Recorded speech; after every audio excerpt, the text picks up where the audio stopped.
Virus. আচ্ছা, first বলি অঙ্কন।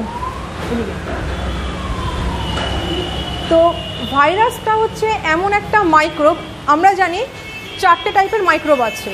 ফার্স্টে হচ্ছে ব্যাকটেরিয়া। আমরা জানি যে এই লিভিং ওয়ার্ল্ডে যত রকম অর্গানিজম আছে তার মধ্যে 80%ই রয়েছে ব্যাকটেরিয়া। নেক্সট হলো প্রোটোজোয়া, ব্যাকটেরিয়ার থেকে একটুখানি সাইজে বড় হয় প্রোটোজোয়া। নেক্সট হচ্ছে ফানজাই, আর লাস্ট হচ্ছে ভাইরাস। ভাইরাসকে আমরা বলবো লিভিং আর নন লিভিংয়ের ট্রানজিশনে রয়েছে। Virus not considered as completely living and even it is not completely non living. Virus কীরকম? In transition between living and non living. আর এটাই হচ্ছে ভাইরাসের সবথেকে ডেঞ্জারাস ক্যারেক্টার, যার জন্য ভাইরাস বাকি মাইক্রোবের থেকে আরও বেশি প্যাথেটিক। বুঝতে পারলে আমার কথাটা? কী ব্যাপারটা দেখো, ভাইরাস যখন বডির বাইরে থাকবে তখন কিন্তু ওরা নন লিভিং ক্যারেক্টার শো করবে। তার মধ্যে ফার্স্ট ওয়ান বলবো ক্রিস্টালাইজেশন। ভাইরাসের ফার্স্ট ক্যারেক্টার হচ্ছে ক্রিস্টালাইজেশন, বডির বাইরে। এটা হচ্ছে ওর নন লিভিং ক্যারেক্টার।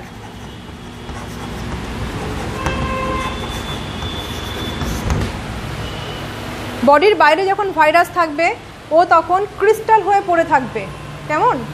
যখন ও কোনো হোস্ট বডি পাবে, কোনো লিভিং সেল যখন পাবে, সঙ্গে সঙ্গে সেই সেলকে ও নিজের মতো করে চালাবে। কেমন নিজের মতো করে চালাবে?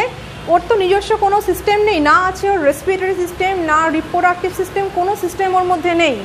ওর মধ্যে শুধু রয়েছে নিউক্লিক অ্যাসিড। আমি বলছি, তোমরা এক্ষুনি কিছু লিখো না। তো ওর মধ্যে শুধু রয়েছে নিউক্লিক অ্যাসিড, আর সেকেন্ড কোনো জিনিস নেই, কোনো সিস্টেম নেই, কিছু নেই।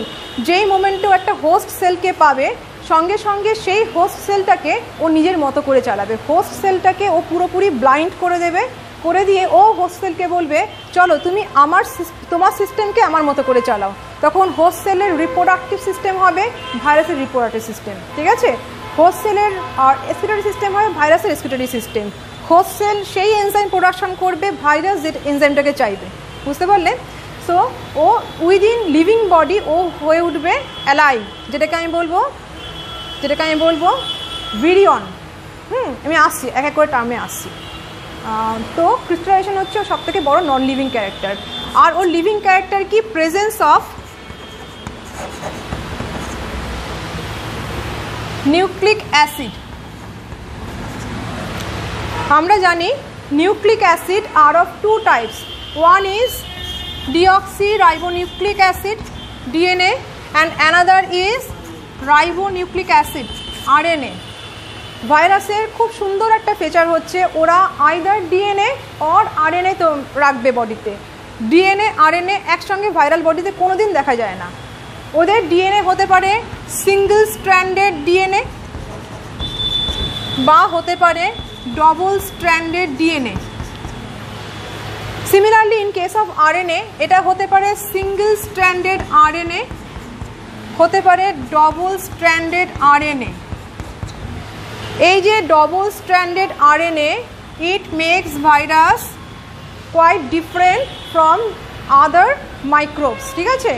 কোনো অর্গানিজমে আর কোনো বডিতে, কোনো লিভিং বডিতে আমরা কিন্তু ডবল স্ট্র্যান্ডেড আরএনএ পাবো না, যেটা রয়েছে শুধুমাত্র ভাইরাসের বডিতে। বোঝা গেল? আর এই নিউক্লিক অ্যাসিডের প্রেজেন্স ওকে বানাচ্ছে লিভিং ফিচার।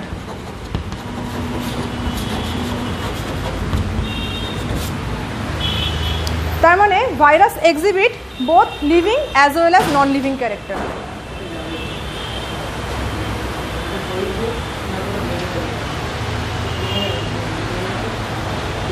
কি করতে হবে? করে দাও।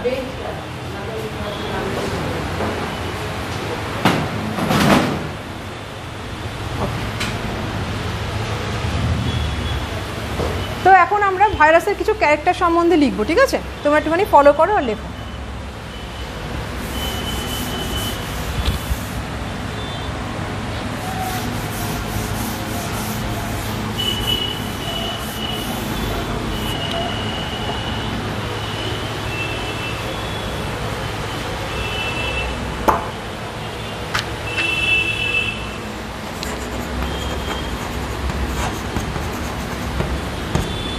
ক্যারেক্টার নোট ডাউন করবে তোমরা।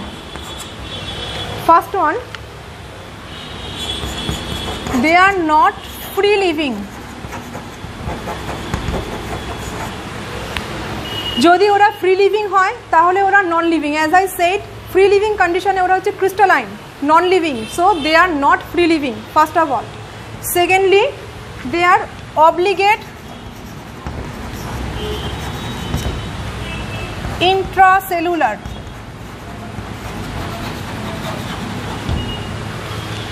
অব্লিগেট মানে কি? মাস্ট। ওদেরকে অবশ্যই ইন্ট্রাসেলুলার হতে হবে। যতক্ষণ পর্যন্ত কোনো সেলের ভেতর না ঢুকছে, যতক্ষণ পর্যন্ত ওরা হোস্ট বডি না পাচ্ছে, ততক্ষণ কিন্তু ওরা নন লিভিং কন্ডিশনে রয়েছে, ততক্ষণ ওরা কাউকে ইনফেক্ট করতে পারবে না। সো ওরা ফ্রি লিভিং হবে না, ওরা মাস্ট বি ইন্ট্রাসেলুলার। একটা সেলকে ইনভেট করতে হবে, একটা সেলের সিস্টেমকে ওর নিজের কথায় চালাতে হবে, তখন ও হয়ে যাবে অ্যালাইভ, তখন হবে ও pathogen. Clear? Point number 2। Sorry, obligate মানে fever, keyword, yeah obviously keyword. আমি কিওয়ার্ডগুলোই শুধু লিখবো। ওকে, ওদের বডিতে কি আছে? Nucleic acid,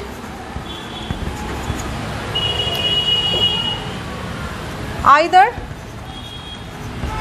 DNA or RNA।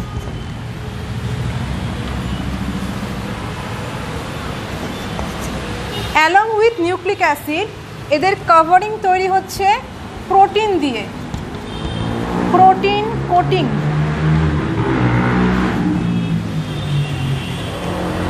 ওদের এই দুখানায় লিভিং ফিচার, একটা হচ্ছে নিউক্লিক অ্যাসিড যেটা অবশ্যই একটা লিভিং বডিতে থাকবে, আর সেই নিউক্লিক অ্যাসিডটা কভার করা থাকছে প্রোটিন কোড দিয়ে। আমি ছবি এঁকে তোমাদের দেখাবো, জাস্ট এটা এখন লিখে নাও।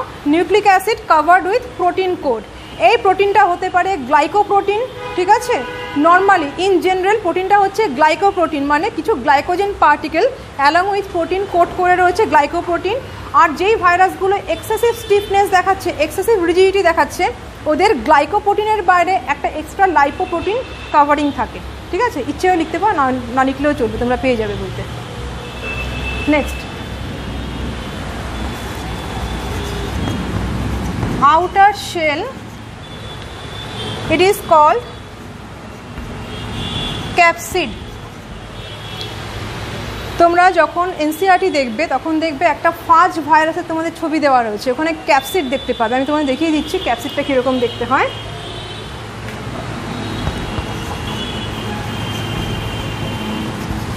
Composed of ক্যাপসোমিয়ার। ক্যাপসিড হচ্ছে একটা ইউনিট যার ছোট ছোট সাব ইউনিট হচ্ছে ক্যাপসোমিয়ার।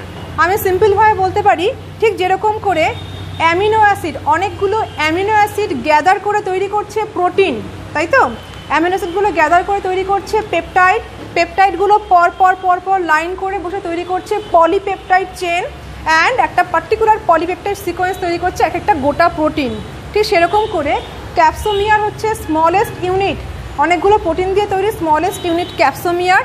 ক্যাপসোমিয়ারগুলো একসাথে গ্যাদার করে তৈরি করছে capsid. Capsid is the total covering of protein. Clear? কোনো doubt? Next point,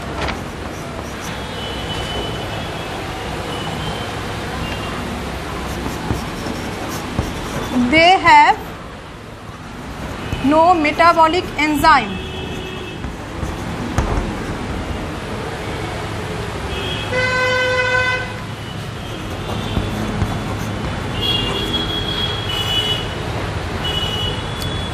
And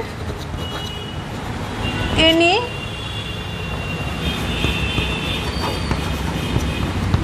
protein synthesis machinery.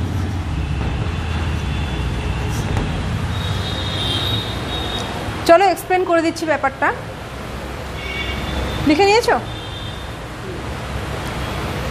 এই জায়গাটা দেখবে প্রোটিন সিনথেসিস মেশিনারি, ছোট্ট করে স্টার করে নাও। ব্যাপারটা কি? আমরা জানি আমাদের সেলের ভেতর জেনেটিক মেটেরিয়াল রয়েছে ডিএনএ। হ্যাঁ, তোমরা সেন্ট্রাল ডগমা বলে কোনো টার্ম পেয়েছো কখনো? সেন্ট্রাল ডগমা পাওনি? আচ্ছা, এখানে দেখাচ্ছি। আমাদের সেলের ভেতর রয়েছে ডিএনএ, ডিএনএ ক্রোমোজোমের মধ্যে ডিএনএ রয়েছে। এই লিঙ্কটা জানা আছে তো? বলবো নাকি আর একটু বেসিক পয়েন্টে গিয়ে বলবো? বুঝতে পারছো? ডিএনএ আছে। তো ডিএনএ তো ডবল স্ট্র্যান্ডেড হয়, তো ডিএনএ ডবল স্ট্র্যান্ডেড হয়। ডিএনএ দুটো স্ট্র্যান্ডের মধ্যে থেকে যে কোনো একটা স্ট্র্যান্ড ও কী করবে, ও ট্রান্সক্রিপশন করবে। whenever DNA double strand, whenever undergo replication, they will form new DNA. It is called replication, ঠিক আছে? But whenever any one strand of these two strands of DNA will undergo transcription, it will give rise RNA. কি তৈরি করলো? Single stranded RNA। এবার এই RNA next স্টেপে করবে translation. কার translation করবে? প্রোটিনের ট্রান্সলেশন করবে। পার্টিকুলার অ্যামিনো অ্যাসিডকে পরপর বসিয়ে একটা কারেক্ট সিকোয়েন্স অ্যামিনো অ্যাসিড তৈরি করবে, যেটা আমাদেরকে এক্সিবিট করবে একটা পার্টিকুলার প্রোটিনকে। সো ডিএনএ, দেন RNA, দেন প্রোটিন, এটাকে আমরা বলি প্রোটিন সিনথেসিস মেকানিজম। ক্লিয়ার? কার আছে? লিভিং বডির আছে। As I shed, virus is obligate intracellular organism. তো ওর ক্ষেত্রে ওর নিজস্ব কোনো প্রোটিন সিনথেসিস মেকানিজম নেই, বাট যখন কোনো একটা হোস্ট সেলকেও ধরবে, সঙ্গে সঙ্গে সেই হোস্ট সেলের নিজস্ব ডিএনএকে ও কী করবে, ওর ডিএনএর মতো করে কাজে লাগিয়ে সেখান থেকে প্রোটিন সিনথেসিস শুরু করবে। ওর নিজস্ব কোনো মেশিনারি নেই, বাট হোস্ট সেলের মেশিনারিকে ও নিজের মতো করে চালাতে পারবে। ক্লিয়ার?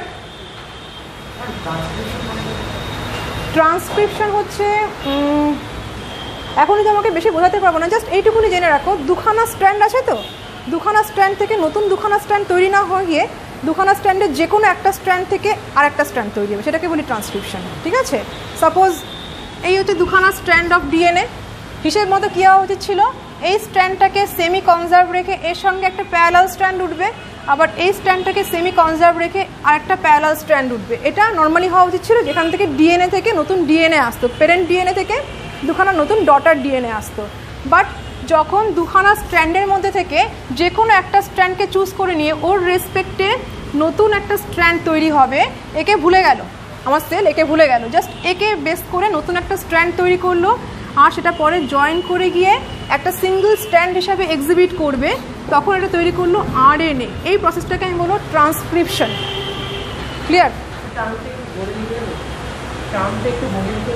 বোর্ডে লিখবো? লিখছি।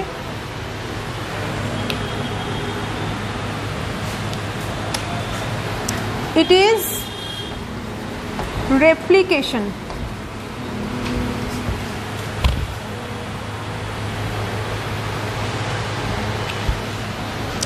And this one is transcription.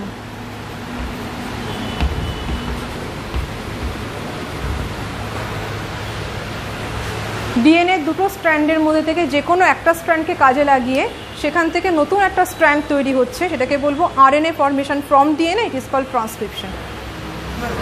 তোমরা পাবে এটা। হ্যাঁ বলো। এই স্ট্রাকচারটা আমরা জেনে পড়েছিলাম হেলিক্যাল স্ট্রাকচার, এই যে এইটা। হ্যাঁ, হেলিক্যাল স্ট্রাকচার। তো ওটা ভেঙে তখন এই RNA তৈরি হয়। হ্যাঁ, যখন হেলিক্স থাকে না তখন কিন্তু ওটা কাজ করতে পারে না, কারণ হেলিক্সটা উন্ডেড, তো ওকে ফার্স্টে খুলতে হবে। বাড়িতে দেখবে তো মা যখন চুলি যখন বাঁধে তখন দেখবে বেনুনিটাকে যখন আঁচড়াতে যায় তখন খুলতে হয়, ঠিক সেরকম করে যখন ডিএনএর উপর কোনো কাজ হবে, মেশিনারি চলবার আগে ডিএনএ প্যাচটাকে খুলতে হবে। হ্যাঁ, তো এ কটা পয়েন্ট লিখেছো? রাব করবো Ananya?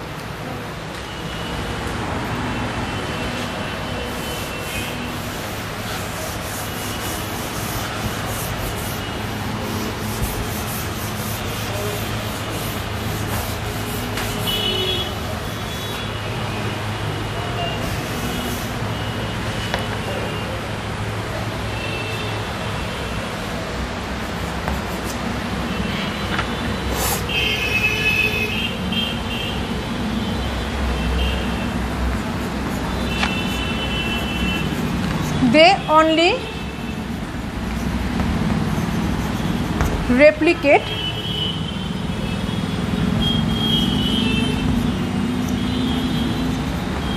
can never grow.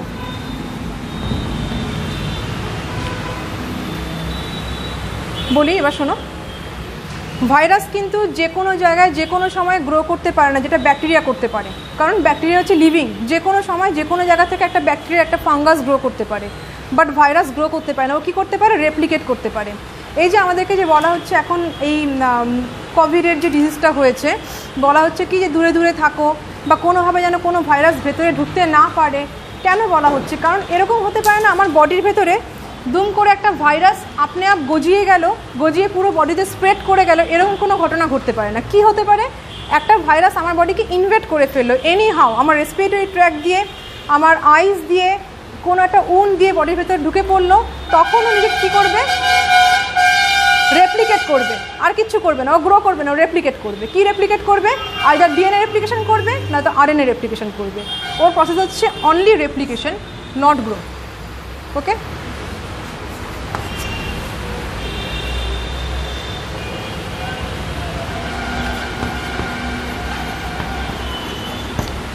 Virion বা অনেকে এটাকে ভাইরন বলে। এটার ব্যাপারটা কি? ভাইরাস যখন বডির বাইরে থাকে, আমাকে বলে নি, শুনে নাও, ভাইরাস যখন বডির বাইরে থাকে তখন এটা হচ্ছে নন ইনফেক্টাস এজেন্ট, কোনো রকম ইনফেকশন করতে পারে না। But when ever it get any host cell, তখন ও হয়ে ওঠে প্যাথোজেন। সো ভিরিয়ন হচ্ছে সেই অ্যাক্টিভ স্টেট। কখন? যখন একটা বডিকে যখন ভাইরাস ইনভেড করলো, তার পরের স্টেজটা হচ্ছে ভিরিয়ন। তার আগে অবধি বডির বাইরে আছে, তার মানে ও হচ্ছে ভাইরাস। ক্লিয়ার? আর যোগ মন দিচ্ছ তো? সো ভিরিয়ন লেখো।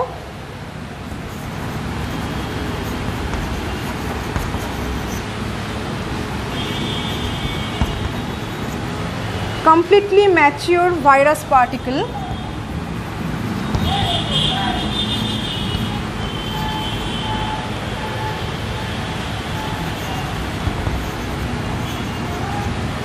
which can cause disease। তার মানে আমরা বেটার হয় এটা বললে যে ভাইরাস কোনো রোগ তৈরি করতে পারে না, ভিরিয়ন আমাদের রোগ কজ করে। ক্লিয়ার? আচ্ছা, এই অবধি কারোর কোনো ডাউট নেই? একটা ছোট্ট দেখে ভাইরাসের ছবি আঁকছি।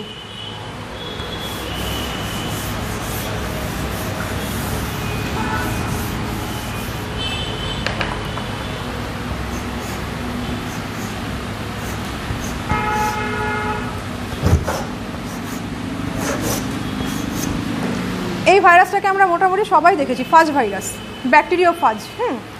এর স্পেশালিটি হচ্ছে এরকম, এটা হচ্ছে ওর হেড, কেমন? এটা হচ্ছে ওর নেক, আর এগুলো হচ্ছে ওর ফ্ল্যাজেলা বা এগুলো হচ্ছে ওর অ্যাপেন্ডেজ। গল্প হচ্ছে এরকম, এর মাথার মধ্যে বা হেড রিজিয়নের মধ্যে একটা নিউক্লিক অ্যাসিড থাকে। Maybe it is DNA or it is RNA. যেহেতু ফাজ ভাইরাস, আমি বলবো এটা ডিএনএ। কেমন? ও কী করবে? ফাজ ভাইরাস আমাদের বন্ধু ভাইরাস, ও যেখানেই যাবে সেখানেই ব্যাকটেরিয়া মারবে। সায়েন্টিস্টরা কী করেছিল তোমরা জানো তো? সায়েন্টিস্টরা ব্যাকটেরিয়াকে কালচার করে, জানো তো কেন কালচার করে? কারণ দেখা গেছে যে যত রাজ্যের ব্যাকটেরিয়া আছে, সমস্ত ব্যাকটেরিয়াগুলোকে স্টাডি করে মোটামুটি 60% ব্যাকটেরিয়াকে আমাদের ভালো কাজে লাগানো হয়েছে। আমরা যে ওষুধ খাচ্ছি, মেডিসিন খাচ্ছি, তো ওর মধ্যে না অনেক ব্যাকটেরিয়া ঢোকানো থাকে। তো ব্যাকটেরিয়াগুলোকে মেডিকেল পারপাসে ভীষণভাবে ইউজ করা হয়েছে। তো এই যে ব্যাকটেরিয়াগুলোকে কেমন করে সায়েন্টিস্টরা পাচ্ছে? কালচার মিডিয়ামে গ্রো করছে। আমি চাইলে এখানে বসে বসে ব্যাকটেরিয়া করে ডাকলে কিন্তু ব্যাকটেরিয়া আসবে না। কখন আসবে? যখন আমি প্রপার একটা এনভায়রনমেন্ট ক্রিয়েট করব, একটা ড্যাম্প এনভায়রনমেন্ট দেবো, ল্যাবরেটরির মধ্যে একটা বন্ধ ঘর দেবো, 25 ডিগ্রি লো টেম্পারেচার রাখবো, একটা সুগার সলিউশন দেবো একটা পেট্রি ডিশের মধ্যে, তখন ওটার মধ্যে ব্যাকটেরিয়া গ্রো করবে আপনি আপ। তো এরকম করে যখন ব্যাকটেরিয়া দেখা যাচ্ছে অনেক গ্রো করে গেছে, তখন সায়েন্টিস্টরা তার মধ্যে কয়েকটা ফাজ ভাইরাস ছেড়ে দিয়ে দেখলো কয়েক ঘন্টার মধ্যে আর কোনো ব্যাকটেরিয়া নেই পেট্রি ডিশের মধ্যে, ওখানে শুধু ফাজ ভাইরাস রয়েছে। তখন সায়েন্টিস্ট বুঝলো তার মানে ফাজ virus is the only virus that can kill bacteria. তার মানে ওরা কি আমাদের বন্ধু ভাইরাস। ক্লিয়ার হলো? আর একটা ছবি দেখো, এটা হচ্ছে ভাইরাসের নিউক্লিক অ্যাসিড। নিউক্লিক অ্যাসিড, ভেতরকার যে একদম কোর নিউক্লিক অ্যাসিড, এটাকে আমি বলবো কোর নিউক্লিক অ্যাসিড। এর চারদিকে রয়েছে গ্লাইকোপ্রোটিন। গ্লাইকোপ্রোটিনের খুব সুন্দর অ্যারেঞ্জমেন্ট হয়, এরা একদম সিকোয়েন্সে অ্যারেঞ্জ হয়ে থাকে।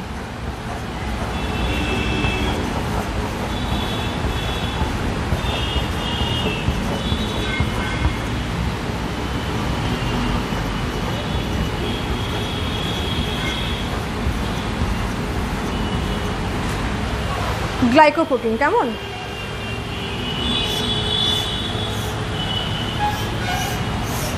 কোনো কোনো ভাইরাসের একটা এক্সট্রাঅর্ডিনারি শিল্ড থাকে বা একটা এক্সট্রাঅর্ডিনারি শেল থাকে, ঠিক আছে? সেই শেলটা তৈরি হয় লাইপোপ্রোটিন দিয়ে, এটা হচ্ছে ওর আউটার শেল। এটা অনেক সময় এরকম একটা অ্যারেঞ্জমেন্ট শো করে। তোমরা একটু কন্টিনিউ করে নিও, আমি আর রাখছি না ছবিটাকে। তো এটা হচ্ছে ভাইরাসের inner shell made up of basic glycoprotein, আর এটা হচ্ছে ভাইরাসের outer shell made up of lipoprotein.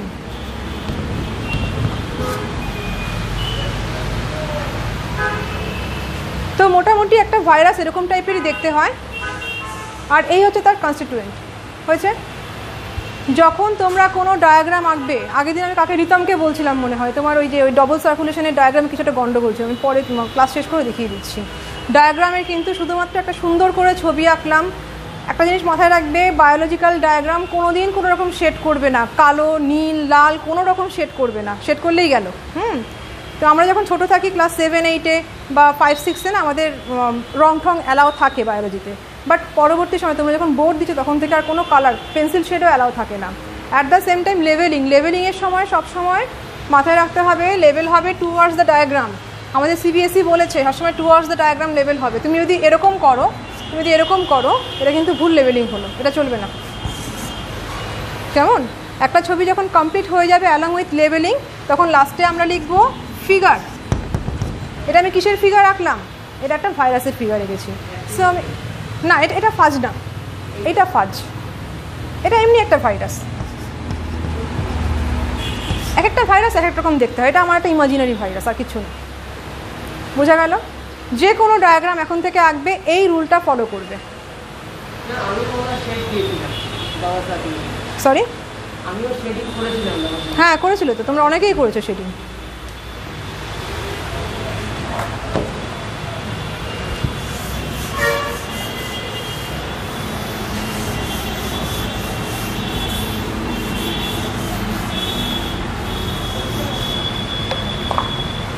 Okay, next চলো।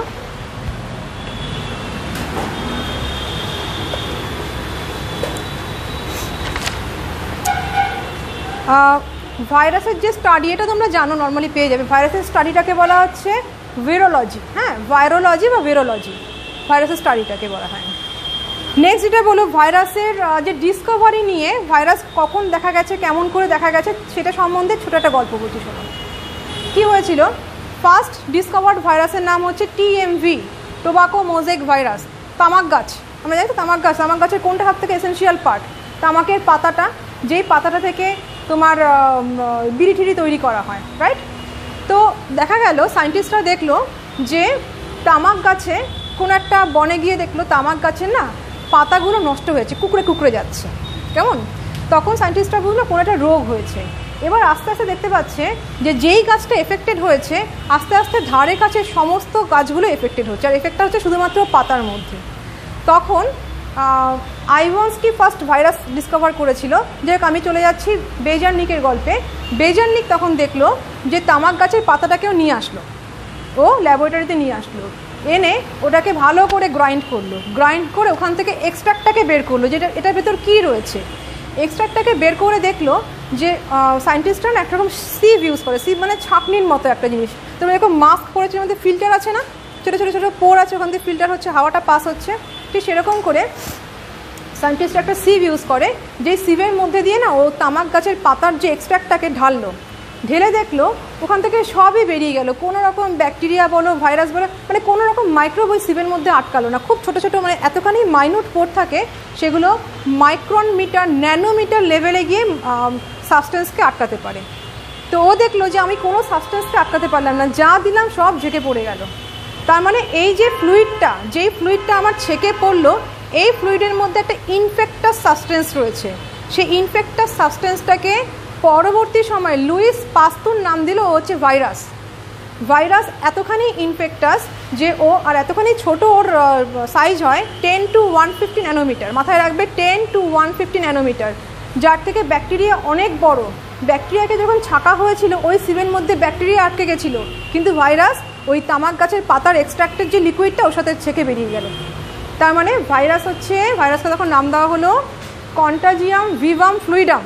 তার মানে একটা কন্টাজিয়াম মানে হচ্ছে যেটা ইনফেক্টাস, যেটা বিষাক্ত, যেটা পয়জন কজিং। যেমন আমি লিখে দিচ্ছি, তোমরা এক্ষুনি লিখো না, আমি লিখে দেবো। তখন নাম দেওয়া হলো কন্টাজিয়াম ভিভাম ফ্লুইডাম। তার মানে এমন একটা ফ্লুইডারি মেটেরিয়াল যে যেখানেই পড়বে সেখানেই ইনফেকশন কজ করবে। কথাটা ক্লিয়ার হলো প্রত্যেকের কাছে? তো এটা হচ্ছে ভাইরাসের ডিসকভারির একটা গল্প। কিন্তু এই সময় অবধি কিন্তু সায়েন্টিস্টরা জানতো না যে ভাইরাস বলে কোনো সাবস্টেন্স আছে বা এটা এত ডেঞ্জারাস সাবস্টেন্স, এটা কিন্তু জানতো না। পরবর্তী সময় লুইস পাস্তুর এসে দেখলো যে ভাইরাস বলে একটা অত্যন্ত ডেঞ্জারাস মাইক্রোব আছে যে কুকুরের মধ্যে বা ক্যানাইন ফ্যামিলির মধ্যে র্যাবিস রোগটা তৈরি করছে। র্যাবিস কি বলো? আমরা জানি তো র্যাবিস, তো ছোটোবেলায় কুকুরে কামড় টামড় খাওনি কেউ? এক্স্যাক্টলি, জলা কামড়, তাই না?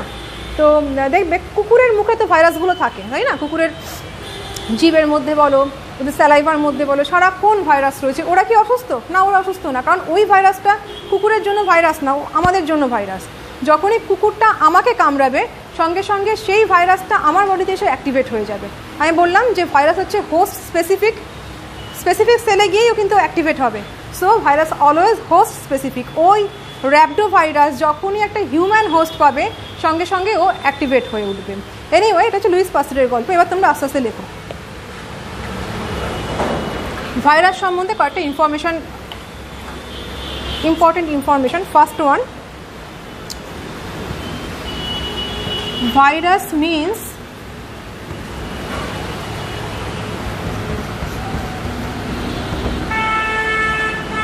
poisonous fluid.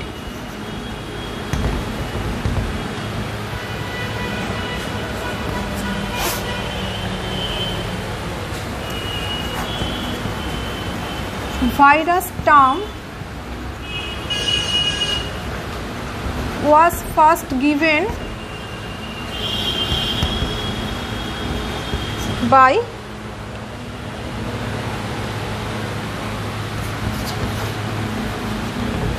লুইস পাস্তুর।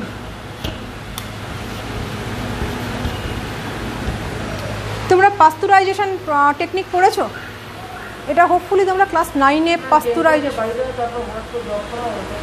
এটা হ্যাঁ পাস্তুরাইজেশন, মিল্কের পাস্তুরাইজেশন করা হয়। তো ভাইরাস টার্মটা ফার্স্ট এনেছে কে? লুইস পাস্তুর। তোমরা যারা নিটের আছো অবশ্যই একটা স্টার্ট করে নেবে, খুব আসে।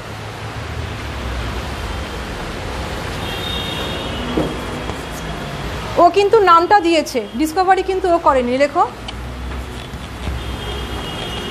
Virus was discovered by ইভানস্কি।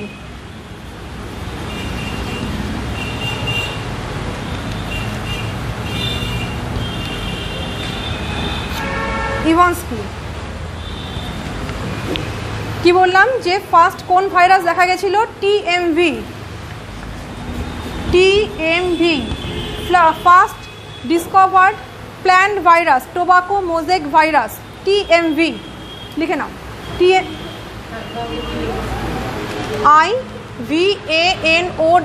IVANOWSKY, Ivanovsky. লিখছো আর্য? টিএমভির full form tobacco mosaic virus. লিখে দেবো? হ্যাঁ হ্যাঁ, SKY।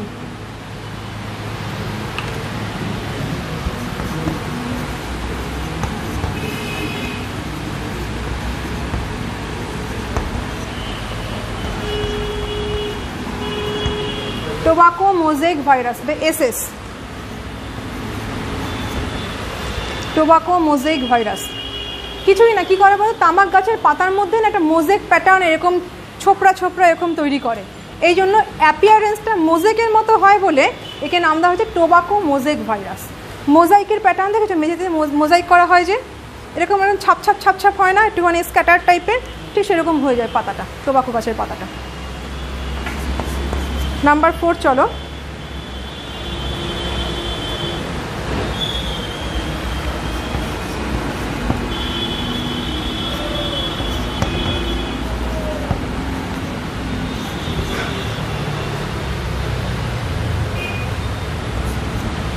বেইজারিং, হ্যাঁ বেইজারিক এই সায়েন্টিস্ট ফার্স্ট দেখেছিল ভাইরাসকে অ্যাজ কন্টাজিয়াম ভিভাম ফ্লুইডাম। তোমরা জাস্ট এইটুকুনি টার্ম লেখো,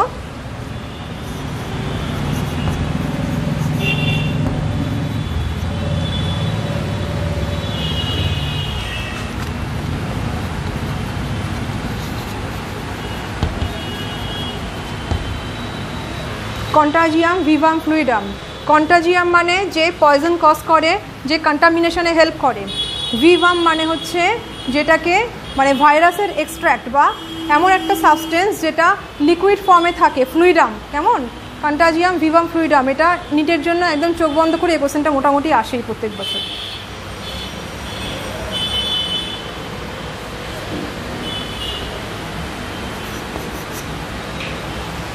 আচ্ছা নেক্সট লেখো, তোমাদের বললাম crystallisation is the non living feature of virus. তো এইটা ফার্স্ট দেখেছিল স্ট্যানলে। স্ট্যানলের নামটা লেখো, স্ট্যানলে।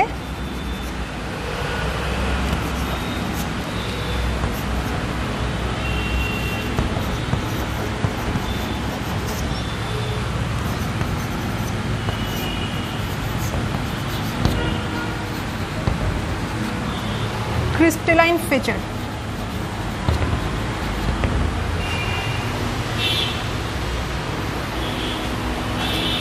ওকে,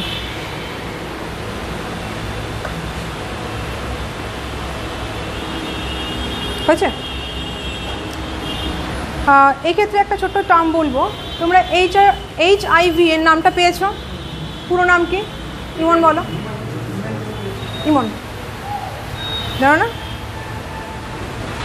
আরত্রিকা, HIV ফুল টার্ম। হ্যাঁ, H ফর কার মধ্যে হয়, কার ইমিউনিটিকে ডিস্টার্ব করে? ও মানুষ, হিউম্যান, তাই না? ওকে, সো আমি বলতে পারি HIV হচ্ছে সবথেকে ডেঞ্জারাস ভাইরাস, কারণ ওরা খুব তাড়াতাড়ি নিজেকে মিউটেট করতে পারে। ওরা যখন যেই বডিতে যায় বা যখন যেই সিচুয়েশান পায় খুব ফ্রিকোয়েন্টলি নিজেকে মিউটেট করতে পারে। আর যেই নিজেকে খুব তাড়াতাড়ি মিউটেট করতে পারে, যে নিজেকে খুব তাড়াতাড়ি চেঞ্জ করতে পারে, তার থেকে ডেঞ্জারাস, তার থেকে ও নিজের পক্ষে অ্যাডভান্টেজিয়াস, অন্য লোকের পক্ষে ডেঞ্জারাস। ঠিক আছে? সো HIV ভাইরাস হচ্ছে সবথেকে ডেঞ্জারাস মোস্ট ভাইরাস, মাথায় রাখবে জাস্ট।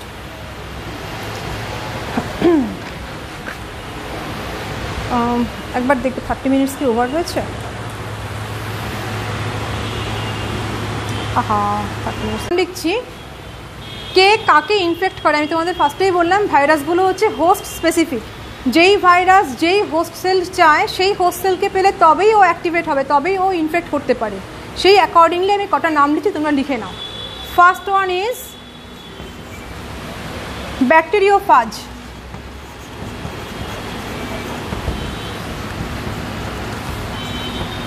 বা এগুলোকে বলা হয় ফাজ ভাইরাস। কাকে এফেক্ট করবে? ব্যাকটেরিয়াকে। ক্লিয়ার? হ্যাঁ,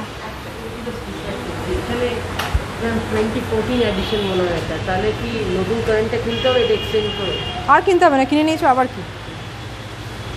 এটার প্রত্যেক বছর একটা করে এডিশন বেরোয়, সেরকম কিছু চেঞ্জ থাকে না। যা চেঞ্জ থাকে একটা স্টার মার্ক করে নিচে দেওয়া থাকে চেঞ্জটা, আর সেই চেঞ্জ থেকে নিচে কোশ্চেনটা আসে, বুঝলে?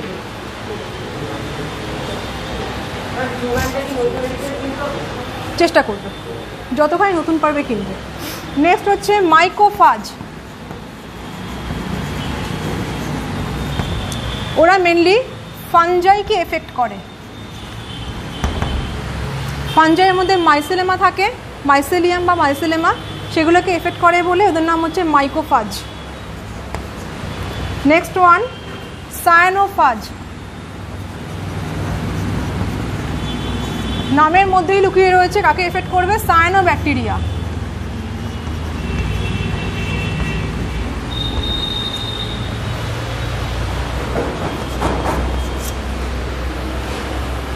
ইমন বলো দেখি, সায়ানো ব্যাকটেরিয়া আরেকটা নাম হচ্ছে ব্লু গ্রিন অ্যালগি। তো ও কি ব্যাকটেরিয়া নাকি ও অ্যালগির মধ্যে পড়ে? কার মধ্যে ইনকর্পোরেট? ও ব্যাকটেরিয়া। কেন? ওকে তো ব্লু গ্রিন অ্যালগিও বলা হয়, তো কেন আমি ব্যাকটেরিয়া বলবো ওকে?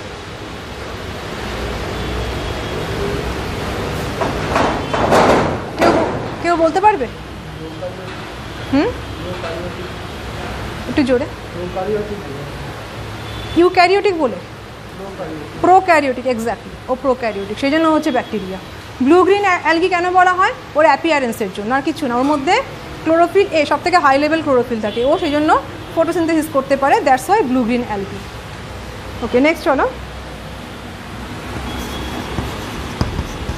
কোলিফাজ, এখানেও নামের মধ্যে লুকানো আছে যে ই কোলাই, এসিলিচিয়া কোলাই একে এফেক্ট করে।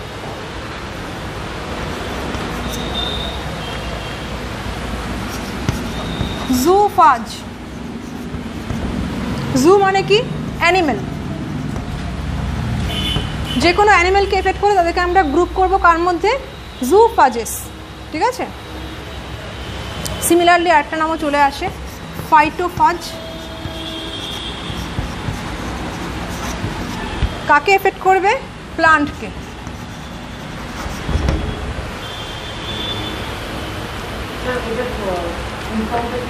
কোনটা বলো? ই কোলাই, এসিলিচিয়া কোলাই। আমরা না এটাকে জেনারেলি ই কোলাই বলেই লিখি। এবার তুমি যদি পুরোটা চাও, এসিলিচিয়া, ESCHE,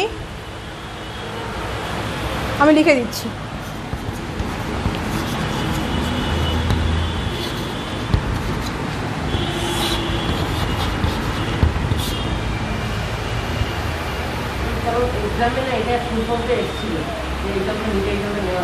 আচ্ছা, এটা আমরা ছোট্টবেলা থেকে পড়ে আসি। এই যে ই কোলাইয়ের নামটা আমাদের ডাইজেস্টিভ ট্র্যাক্টের মধ্যে থাকে, মনে হয় 7 বা 8 থেকে আমরা পড়েছি, তাই না? আর একটা ছোট্ট জিনিস বলে রাখি, তোমাদের তো অনেক সায়েন্টিফিক নেম পড়তে হবে, তো কিছু স্পেসিফিক সায়েন্টিফিক নেমের ক্ষেত্রে আমরা স্পিসিস নেমটা ইউজ না করে, এটা স্পিসিস নেম, রাইট? এটা স্পিসিস নেম। আমাদের হয়তো ভুলে গেছি, স্পিসিস নেম মনে নেই, স্পেলিং নিয়ে ডাউট আছে, হোয়াট এভার, আমার স্পিসিস নেম লিখতে ইচ্ছে করছে না, আমি কি করব তখন? SP লিখে দেবো। ওটাকে কোনো রকম আন্ডারলাইন করব না। SP মিনস রিপ্রেজেন্ট করছে ওটা শুধু স্পিসিসকে, ঠিক আছে?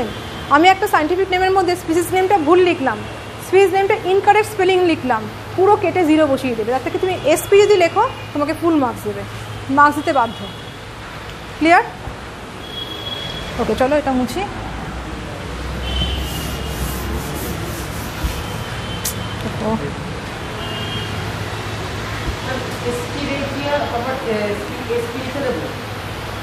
এইটার ক্ষেত্রে কলিটা মনে রাখো না, কলিটা মনে থেকে যায় আমাদের। অনেক ডিফিকাল্ট স্পিসিস নেম পাবে, তখন এটা করো।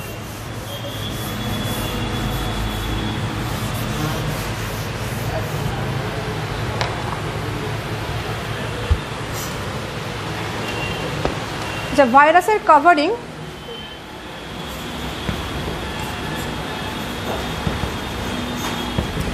একটু আগে আমি বলছিলাম যে এদের প্রোটিনের যে কভারিংটা হয় সেটা ক্যাপসোমিয়ার বলা হয়। আমরা দুখানা কভারিং সম্বন্ধে পড়বো এখন, জাস্ট নামগুলো লেখো।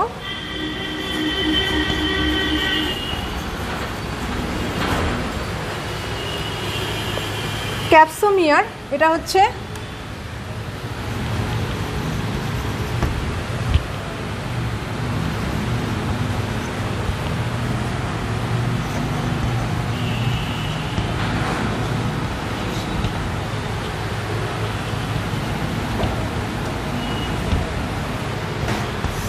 প্রোটিনাস কভারিং অফ ভাইরাস, শুধু ভাইরাসের প্রোটিন কভারিং।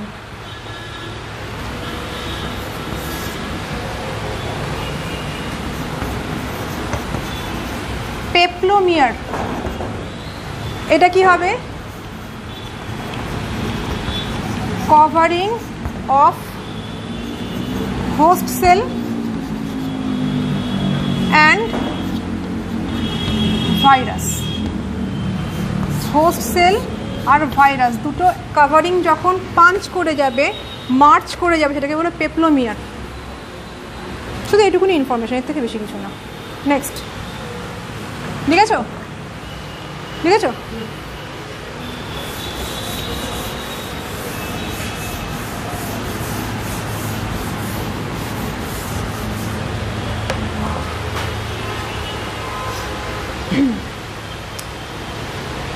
তোমাদের আমি বলে দিচ্ছি গ্লাইকোপ্রোটিনের ব্যাপারে, ভাইরাসের যে বডি কাভারিং গ্লাইকোপ্রোটিন মেনলি হয়। নেক্সট লেখো, ভাইরাসকে না আমরা ওদের কীরকম কীরকম অর্গানিজমকে এফেক্ট করছে তার ওপর ডিপেন্ড করে, যেরকম ধরলাম ফাজেস, ব্যাকটেরিওফাজ, জুফাজ এক্সেট্রা যেরকম ধরলাম, ঠিক সেরকম করে ভাইরাসের মধ্যে জেনেটিক মেটেরিয়াল, নিউক্লিক অ্যাসিড কীরকম টাইপের রয়েছে তার ওপর ডিপেন্ড করে কয়েকটা ক্লাসে আমরা ভাইরাসকে ডিভাইড করেছি। তোমরা লেখো virus are of 4 types of virus according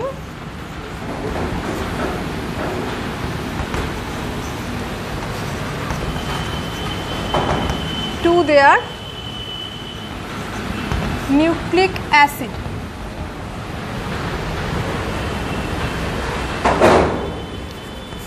A নাম্বারে লেখো ডিঅক্সিরাইবোভাইরাস,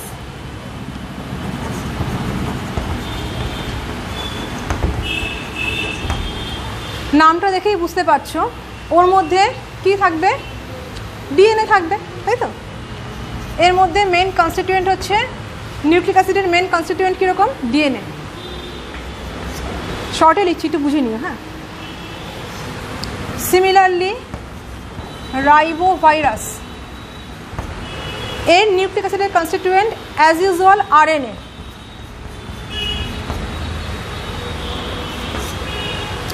নাম্বার সি রিওভাইরাস, রিওভাইরাসে থাকে special kind of dsRNA. Generally RNA is single stranded, but in case of reovirus double stranded RNA present. ঠিক আছে? নাম্বার 4 ছোটটা স্টার করবে, retrovirus.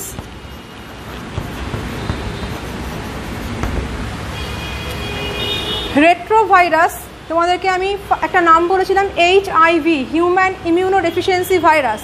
It is group under retrovirus, যার মধ্যে একটা স্পেশাল ফিচার আছে, ওদের মধ্যে রিভার্স ট্রান্সক্রিপ্টেজ এনজাইম আছে। লিখে নাও বলছি, they have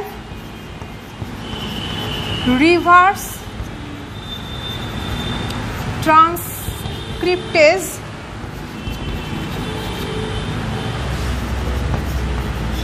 enzyme.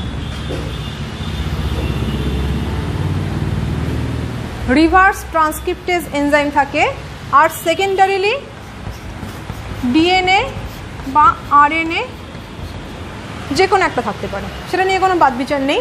But main feature is they are having reverse transcriptase enzyme.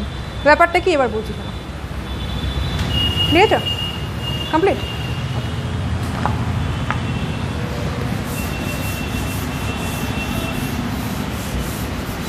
একটু আগে যে স্কিমটা তোমাদের দেখালাম, সেন্ট্রাল ডগমা যেটাকে বললাম, সেখানে বললাম ডবল স্ট্র্যান্ডেড ডিএনএ থেকে ডবল স্ট্র্যান্ডেড ডিএনএ তৈরি হচ্ছে, এটাকে বলছি replication, right? Double stranded DNA থেকে সিঙ্গেল স্ট্র্যান্ডেড আরএনএ তৈরি হচ্ছে, যেটাকে বলছি transcription. So transcription pathway always followed by double stranded DNA to single stranded RNA. But what about the reverse transcription? যখন সিঙ্গেল স্ট্র্যান্ডেড আরএনএ থেকে single stranded DNA তৈরি হবে, বা আরএনএ থেকে ডিএনএ ফর্ম হবে, সব কিছু ছেড়ে দাও, শুধু মাথায় রাখো আরএনএ থেকে ডিএনএ ফর্ম হবে। যখন ডিএনএ থেকে আরএনএ ফর্ম হচ্ছে সেটাকে বলছি ট্রান্সক্রিপশন। যখন এর উল্টো ঘটনা ঘটবে, reverse of transcription, that is RNA to DNA. বুঝতে পারছো কি বলতে চাইছি? ডিএনএ থেকে আরএনএ ফর্মেশনকে আমরা বলছি ট্রান্সক্রিপশন। যখন আরএনএ থেকে ডিএনএ ফর্ম হবে তখন সেটা কি বলবো? Reverse transcription, and it is always enzyme mediated process. So the enzyme involved is reverse transcriptase. এটা কোথায় দেখা যাচ্ছে? HIV ভাইরাসের ক্ষেত্রে শুধু দেখা যাচ্ছে, যার জন্য এরা হচ্ছে মোস্ট ডেঞ্জারাস। কোনো ডাউট এটা নিয়ে? HIV সম্বন্ধে আমরা পরে আবার পড়বো, ওখানে ডিটেলস জানতে পারবে। আবার শুধু এইটুকু জেনে রাখো, হয়েছে?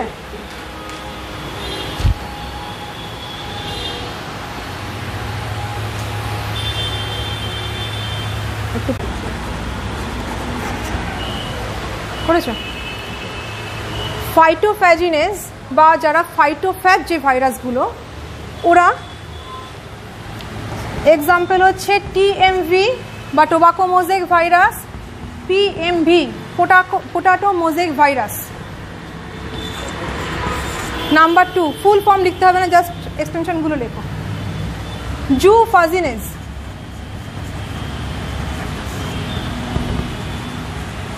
কাকে ইনফেক্ট করবে? অ্যানিমেলসকে। জু মানে অ্যানিমেলসকে ইনফেক্ট করবে। Polio, small pox.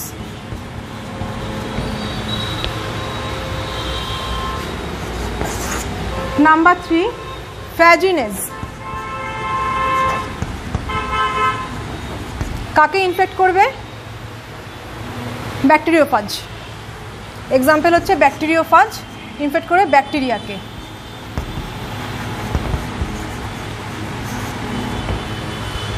আচ্ছা, এগুলো কিন্তু কোনো রোগের নাম লিখিনি, এগুলো আমি ভাইরাসের নাম লিখি। Polio virus, small pox virus, মনে থাকবে, এটা গুলিয়ে ফেলো না।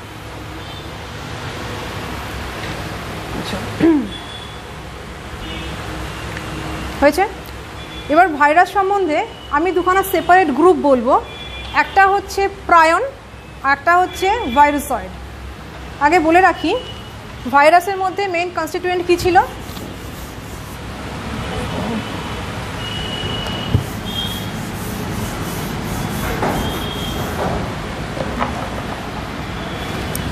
ভাইরাসের মেন কনস্টিটিউয়েন্ট কী ছিল? নিউক্লিক অ্যাসিড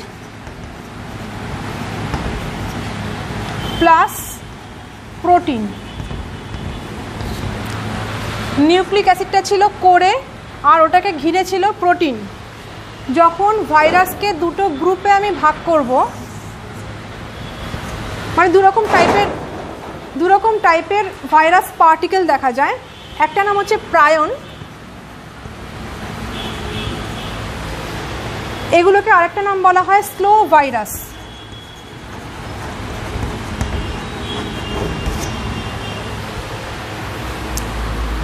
এদের স্পেশালিটি কি? এরা একটা ভাইরাস, বাট এদের মধ্যে কোনো রকম নিউক্লিক অ্যাসিড নেই। এদের মধ্যে কি নেই? এদের মধ্যে নো জেনেটিক মেটেরিয়াল। তাহলে কি আছে এদের মধ্যে? অনলি প্রোটিন প্রেজেন্ট, মানে আমি লিখব only protein. Simple trick. Virus দু টাইপের হয়, একটা হচ্ছে প্রায়ন্স, যার মধ্যে ভাইরাসের মেন কনস্টিটিউয়েন্ট নিউক্লিক অ্যাসিড নেই, কি পড়ে রইল? প্রোটিন রয়েছে এদের মধ্যে। নেক্সট হচ্ছে ভাইরুসয়েড, আরেকটা টাইপের নাম হচ্ছে ভাইরুসয়েড। এটা হচ্ছে ঠিক উল্টো, ওর মধ্যে কি নেই? ওর মধ্যে প্রোটিন নেই, no protein, only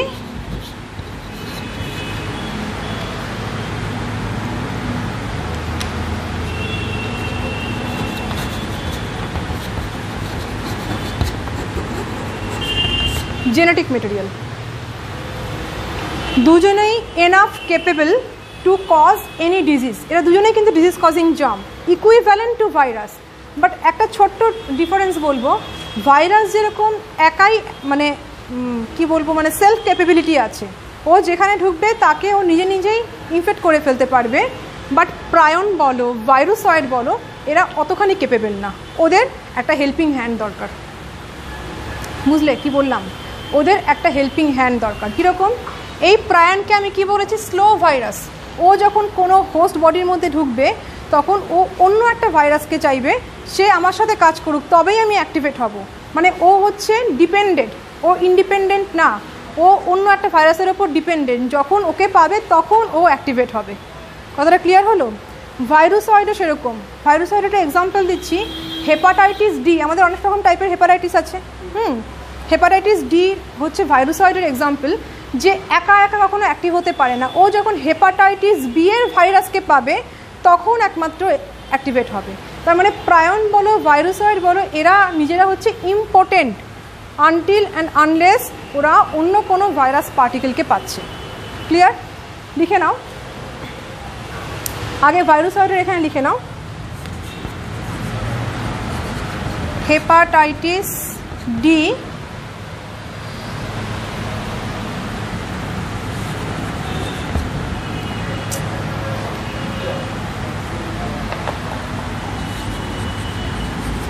can cause disease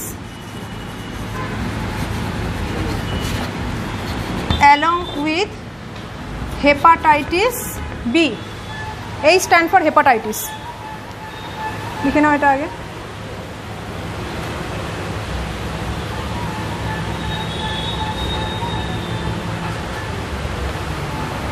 হয়েছে? ঠিক যেরকম করে প্রায়নকে আমরা বলেছি স্লো ভাইরাস, সেরকম করে ভাইরুসয়েডকে বলবো satellite virus.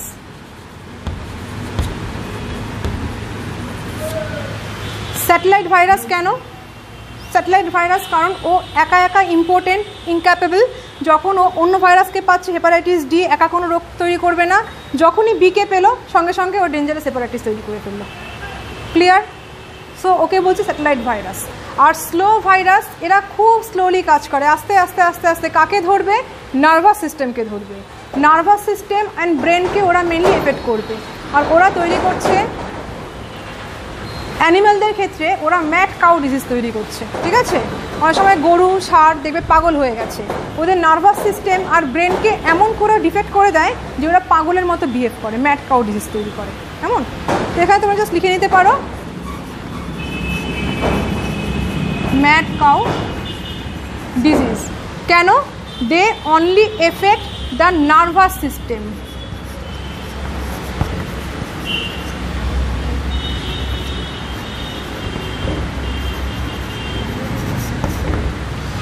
Effect the nervous system.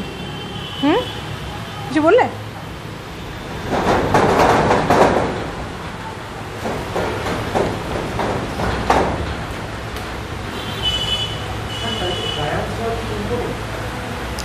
প্রায়ন্সরাও kind of important, but ওরা না খুব স্লোতে হলেও কাজ করতে পারে একা একা, বাট ওরা একেবারেই পারবে না, এই জন্য ওদের নাম স্যাটেলাইট দিয়ে দেওয়া হয়েছে। হয়েছে? তাহলে এই অবধি শেষ হয়ে গেল আমাদের যেটা কিংডম ক্লাসিফিকেশনের বোর্ডের ক্লাস শেষ হলো। বুঝতে পারলে আমার কথাটা? আমার কিন্তু নিটের জন্য আরও অনেক কথা বলবার আছে। বোর্ডের ক্লাসটা আপাতত এই অবধি।